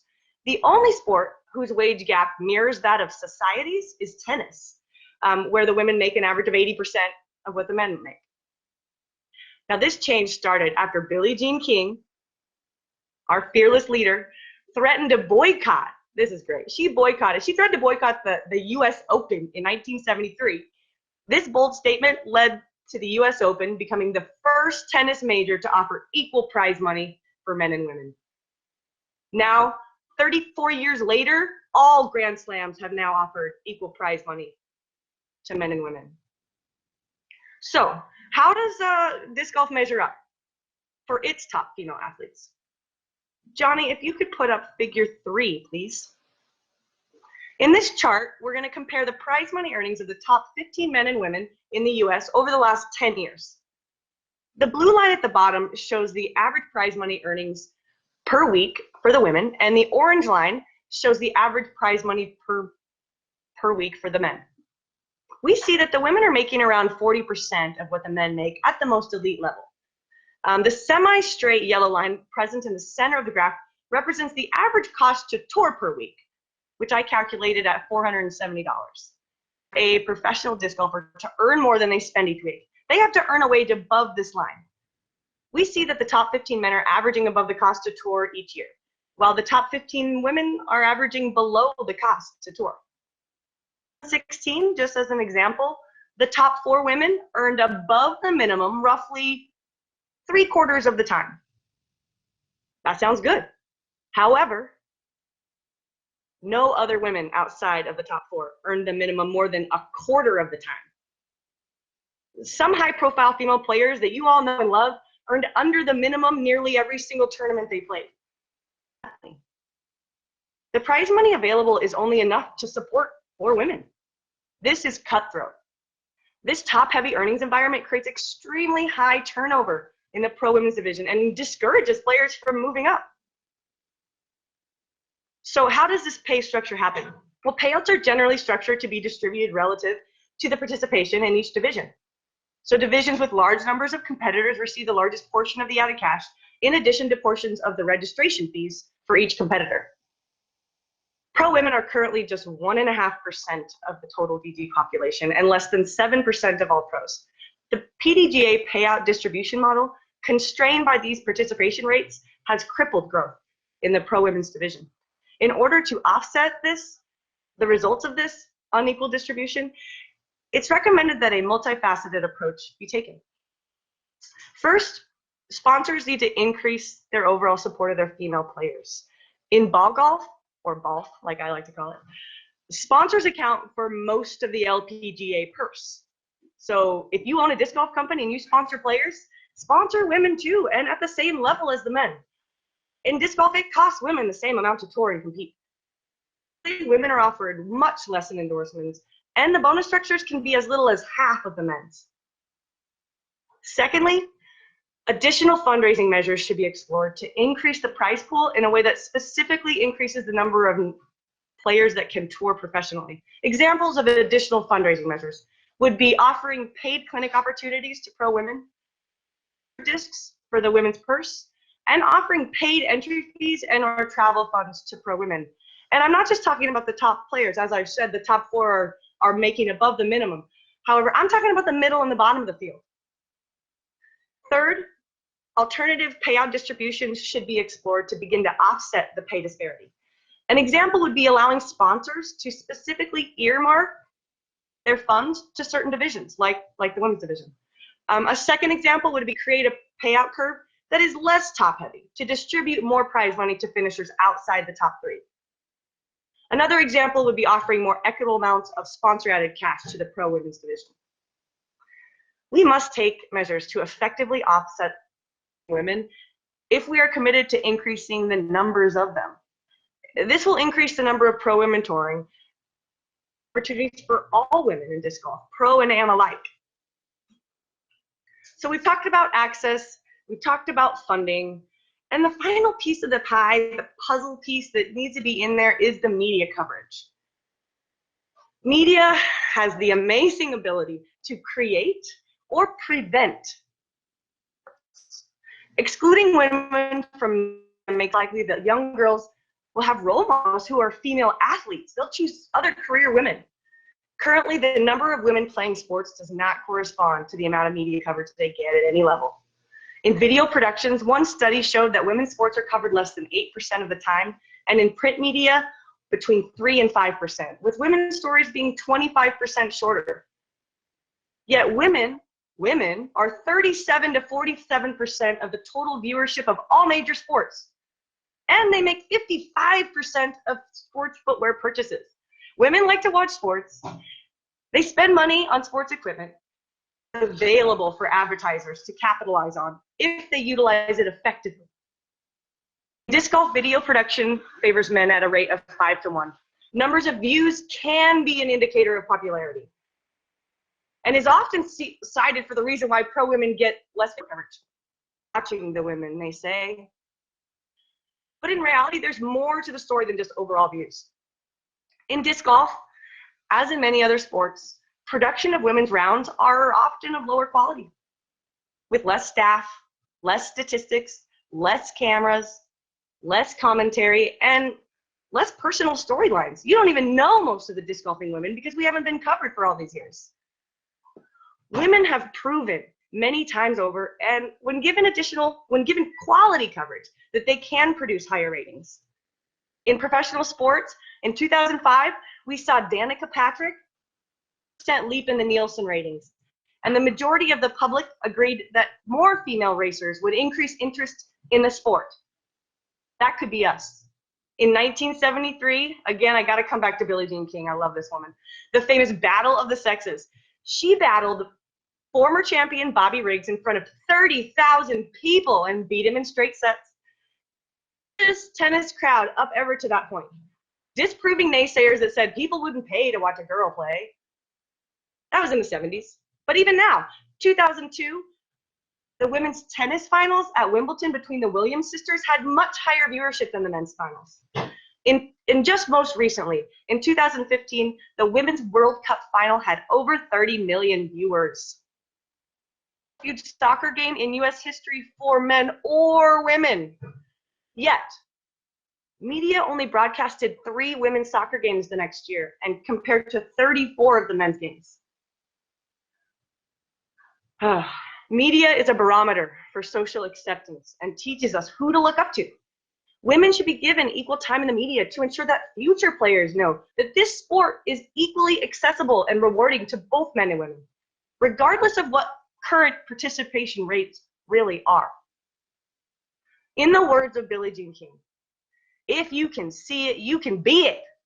Let's build our future female players by featuring female athletes we currently have in the sport. And those are the most immediate things: access, funding, media. But there's also some long-term things I think we can do. And Zoe touched on this, and I totally agree with her, that children are our future. We need to start developing programs specifically for girls. Obstacles that little girls face when they're deciding to play sports. When a little girl sees no media coverage of women in sports, conceptualization of the women in sports, it promotes the idea that society does not take female athletes seriously. In order to promote future growth in women, we must create positive opportunities for girls and expose them to strong female athletes to serve as role models. We need to create an environment that values and recognizes the achievements of women. Again, if you can see it, you can be it. Second thing, long-term, I think that we really need to focus on is women taking on more leadership positions. When women take on leadership positions, it gives all women a voice. It also reflects the relative importance of women in the sport and shows other women that there's a valued career in the sport beyond just competing. Here are some examples that we can do to provide more leadership in disc golf. First of all, tournament directing and league directing. Erin and Jenny just gave us some amazing talks about all their secrets to success. Use them. Women who step into these roles are creating more opportunities for women to play every single day. Another example is stepping into your governing boards of both the PDGA and your local club. We are fortunate that the PDGA has a president who is a woman. So thank you, Rebecca Duffy, for giving us a voice. But none of the other board members are. In order for women-friendly policies to be enacted on the regular, there should be at least 20% representation in our governing bodies. So let's shoot for that for now. Another great way to be a leader in disc golf is to teach. And Zoe gave us some great information about that. Proper coaching is particularly vital to the growth in the women's division. You can learn how to teach women and become successful coaches. Overall, women communicate better with each other. And when more women are around each other, there's generally a higher morale. So stepping into a role as a coach, mentor, or teacher, as Zoe has, is very important for the future of all women disc golfers. Now, I'm not trying to discourage men from stepping into those roles, but rather more encouraging women to do so and providing information to anyone who steps into those roles that women have specific challenges that they probably know the best, that they need to be incorporated into their training. My research over the history of sports has also suggested to me the Ladies Professional Disc Golf Association, or some variation of it. It needs to be explored further on whether it should be a separate entity from the PDGA or something associated directly with them. Pro female, two major sports, tennis and golf, whose professional leagues began relatively early in the history of the fight for women's equality. In tennis, Billie Jean King started the Women's Tennis Association in 1970. In contracts for only $1 equity though, and decreased opportunities to compete. Didn't let participation rates dictate. They're starting their pro league with just 9 players. In golf, the LPGA, 13, all the way back in 1950, with a total purse of just $50,000. Now these two sports have the highest rates of female participation in co-ed sports and produce the most lucrative professional female athletes overall. For women to increase their access, participation levels, and impact, we need to explore starting. The fact is, nobody's going to advocate for us but us. As an individual, I have a couple things that I think that you can do out there. I think you can spectate at a women's event, attend a women's clinic or a meet and greet, watch and share videos of women, read, comment on, and share news articles, media, and encourage them to cover women's divisions. Celebrate the media when they do cover the women's divisions.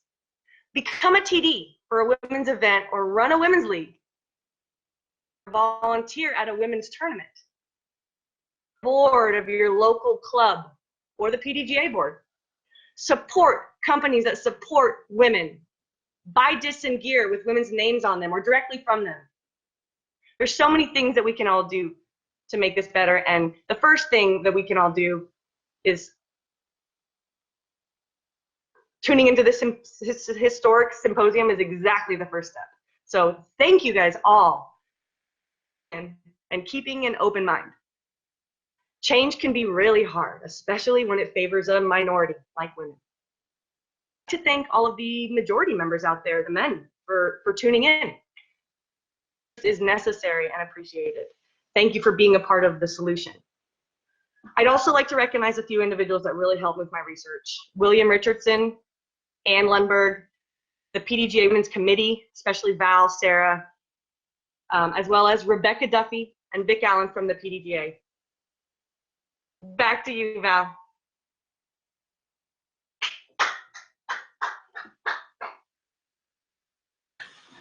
I like the applause in the background. I know Donnie's listening there. I think a lot of the women and the men on the board are giving the same amount of applause, because clearly the amount of research that you had to do to make that speech is just incredible. So that was awesome. Thank you. My pleasure. A few things along the way also. So much. I have like 7 talks now instead of just the one. Exactly. I know that's what we were talking about. We're like, all right, well, maybe we can clip a little here and there. And I mean, I think we're gonna have to have another women's symposium because I know you got a lot more topics to cover. And one really interesting thing that I like loved in like our trial speech. So we're gonna have to plan you in for another symposium speech. Sorry, you're signed up. That would be great. Awesome. So let's get to the trivia question right away. I know we still got a ton of people watching. We got a lot of people on that chat board. So this one should be pretty easy if you guys are listening to Sarah's speech. She referenced it quite a few times. So who does Sarah reference as saying, if you can see it, you can be it? It's a pretty important person. Sarah's got some stuff for grabs. It looks like a Cali connection. What do you got there? Legacy rival. This is a legacy rival. Nice. Is that something you throw? Yes, I do. There you go. Perfect. So while we wait for the answer to pop up on the board, I know Nate's on it. No, we got Jessica from the women's committee watching the board too. I have a couple questions. We got a couple from the board specifically. So we got Lauren St. Clair. She says, I've decided to go pro this year, and she is so excited and scared. I understand how that could be. So she wants to know, Sarah, how was your first year going pro? Ooh, it was it's an experience. My goal was just to try to cash in events, and I also was a teacher prior to that. So I was able to use my teacher salary that extended through the summertime to supplement my income, which was a huge part of the way I was able to do it. And then, you know, it is very nerve-wracking, and don't let that discourage you. It's actually, you know, I mean, some of the best players say when they're not nervous, being nervous is actually part of it, and harnessing that in a positive way instead of letting it affect you negatively. It's easier said than done for sure, but if you keep working at it, you'll figure it out. Absolutely.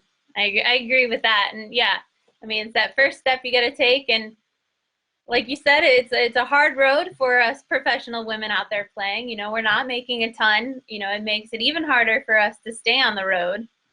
I think a lot of people are interested in that, the number that you calculated for the average cost of touring. So maybe you want to generalize what is all included as like the average. Basically, yeah, totally. No, and I figured I'd have questions about that because it's a number that I came up with because I've been doing this for so long, and that's how much it costs. You know, I have to clear that amount to feel like I broke even for the week. You know, and that includes entry fees, food, any other expenses that you may have. Like, I mean, I live out of my van, so hopefully I haven't had to pay for a campsite.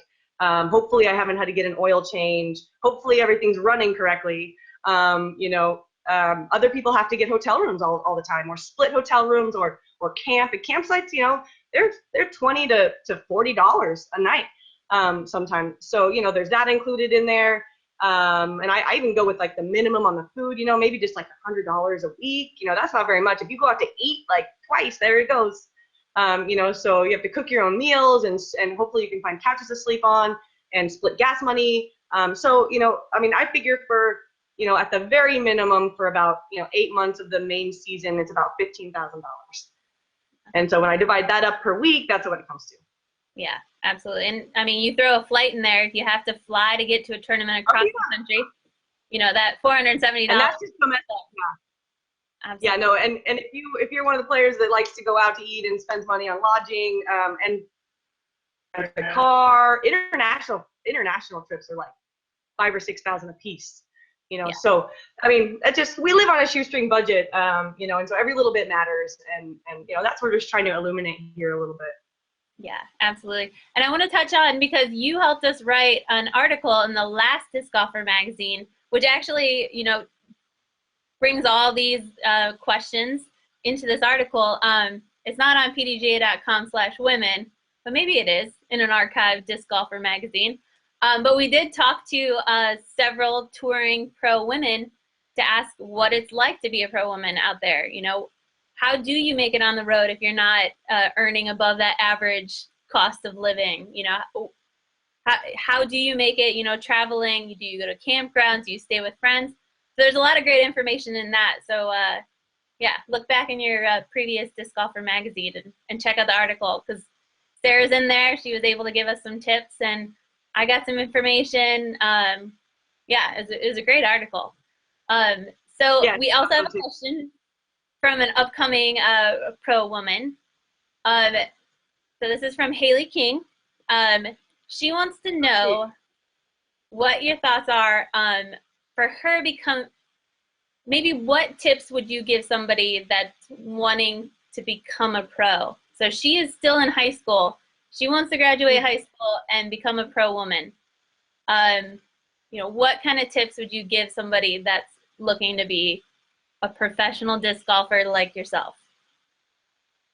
I would definitely start you got to practice every single day and commit not just to practicing, but also to keeping your body healthy, managing injuries. You really need to take on almost fake it till you make it. Take on the role of, what you think a professional athlete would spend their time doing. Mm-hmm. Definitely getting that cardio in, weightlifting in the off season, maintaining that during the season, spending, you're not just playing rounds. I can't even remember the last time I kept score. Probably the last tournament I played. You're practicing, you're throwing multiple shots, you're spending time on the putting green, really getting your game together is going to be the most important thing. But then there's also other aspects that very well, as far as like social media, you really have to build a brand as well. You have to build an image and get that out there and, put yourself out there. That's one of the biggest things that I've struggled with is, you really have to let people into your life. And as a private person, I don't always want to do a Facebook Live video or let somebody in, but, as a professional athlete, as a role model for future women, you really have to show them the behind the scenes and get them involved and interested. And so I think, and then building your brand, two things to start with. Awesome. Yeah. And so, we're talking about building your brand. You talked a lot about media in your presentation. So, I know you referenced the media not covering women as equally to men, but I know that, the guys that are hosting us tonight, Smashbox does an incredible job. They do try and feature more women's rounds.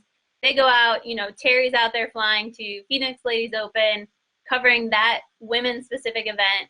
He's been out to the Rocky Mountain Women's Championship. So these guys that we're working with tonight, they're huge supporters of women's disc golf. So they are not on our blank. Well, and let's clear that up too, because I really don't want to make this to be like us against the media, like, hey, you guys aren't doing it right. I'm just bringing your attention to the fact that, I know you want to cover us more. I know this, but it is really, really important to cover it. And budgetary concerns, without a doubt, I get that. I don't know all the specifics, but we have to make an effort to do it. We've tried all these things that we've been doing for all of these years, and our numbers are still stagnant. We have to try something revolutionary, different, in order to get a different result. And these are the suggestions based on what I've learned. This is going to make a difference. This is our impact point. Absolutely. So with that, I know that there is another media outlet that is doing something different this year. So how do you feel about Ultiworld and their approach to cover men and women by writing separate articles on each division for every large tournament? How do you feel about that? Well, I'm a big fan of what Ultiworld is doing. They seem to have a cutting-edge approach. They're trying to get news stories out there, and I rely on them for news stories now, only after just a few short years of covering us. So I really think that it's an amazing move, and I really applaud them.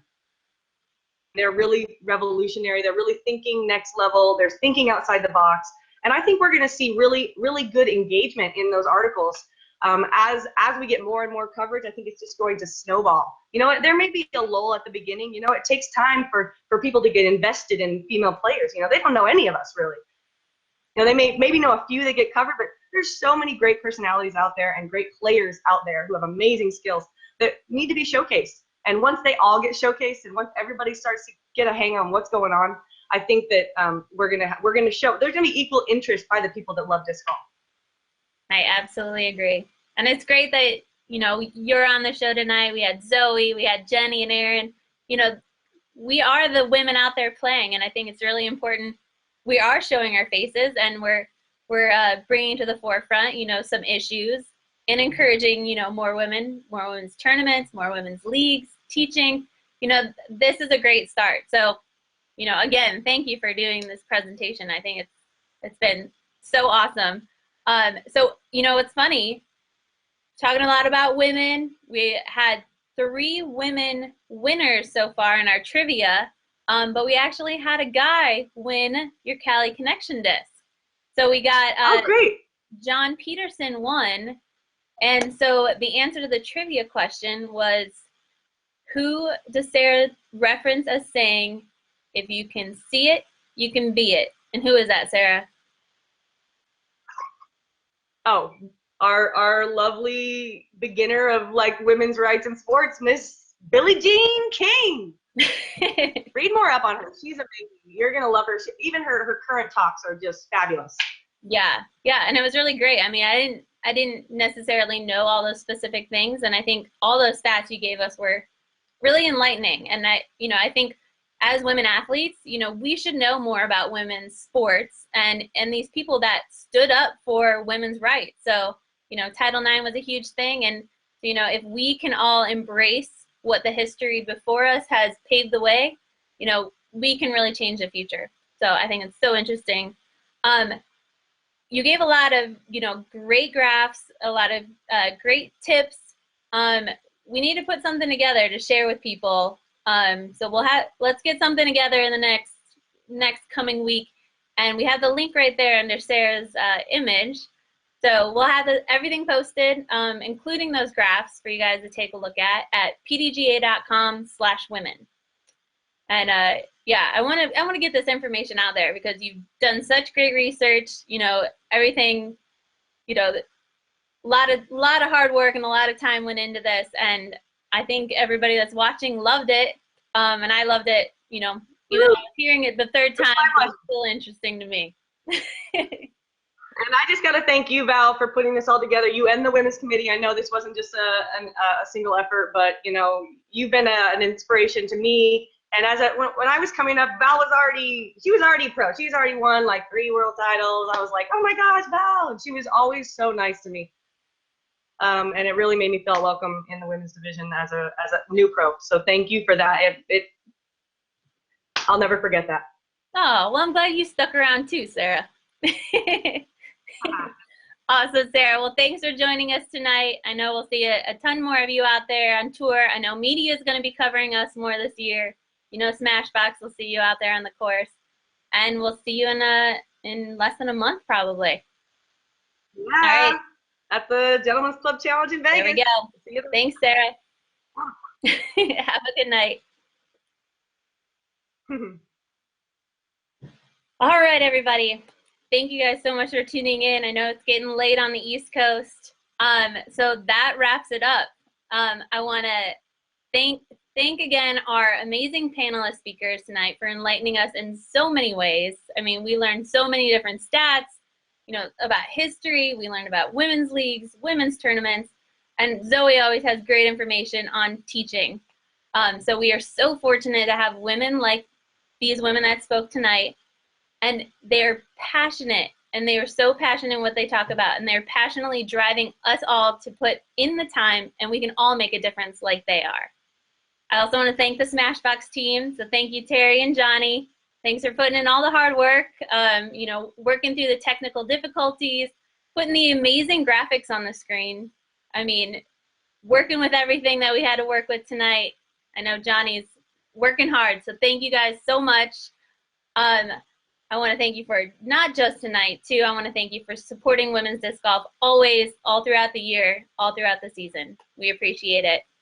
I want to thank the Professional Disc Golf Association for your support. And I really want to thank them for trusting the PDGA Women's Committee on all these projects that we spearhead forward. You know, it's things like what happened tonight, you know, having the support of them behind us, we're able to do this and we're able to bring a show like this to you in support of women's disc golf to get more women playing. And so, yeah, we had the link pop up a few times. We're going to have more information on pdga.com/women. We'll be putting up the graphs, more information on what all our lovely speakers talked about. So you'll want to tune in there. You can also head over to the Facebook page, PDGA Women, and we'll be putting more links and information there as well. So finally, thank you all so much for tuning in and watching history take place before your eyes. Women disc golfers are a minority in our sport, but that is all the reason to continue to focus on attracting, encouraging, and retaining those members in our sport. Let's all do our part to give back this year. We can do so much to grow the sport of disc golf, even in our smallest ways.